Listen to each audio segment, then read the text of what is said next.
នៅត្រជាំងមានពេលសម្រាប់កូនមិនរួចតែឡើយ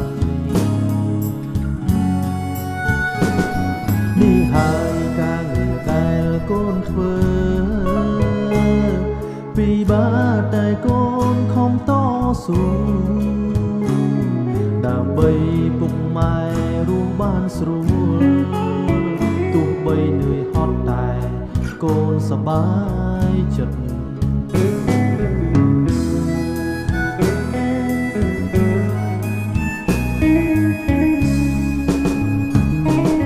មួយថ្ងៃរកបាន20000ជីវិតយ៉ាប់យ៉ឺនណាស់ម៉ែកាមានគេស្ដីគេជេរកូនយំអត់ឡើយឈឺចាប់ស្ទើរខ្សែកូនសន្យានឹងពុកម៉ែថាកូននឹងខំប្រឹងធ្វើការសន្សំប្រាក់ខែអោយច្រើន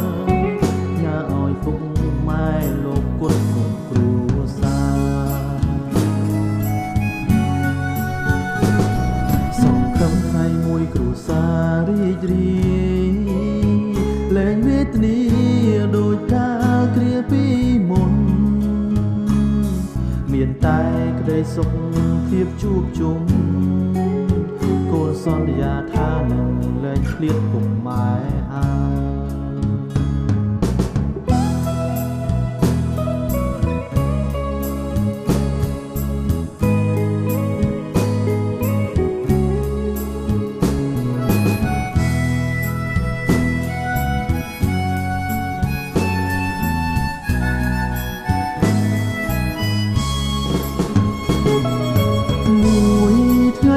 បាន20000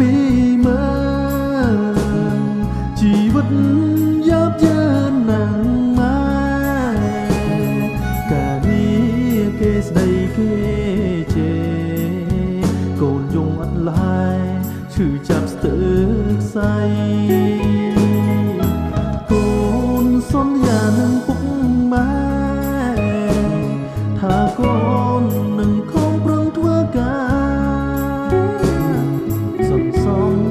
ប្រាក់ខែអោយច្រើនញ៉ាឲ្យពុកម៉ែលោកគុណគ្រប់គ្រួសារសង្ឃឹមថ្ងៃមួយគ្រួសាររីករាយលែងវេទនាដោយការគ្រាពីមុនមានតែក្តីសុខភាពជួបជុំកូនសន្យាថានឹងលែងឃ្លាតពុកម៉ែហើយមានតែក្តីសុខភាពជួបជុំ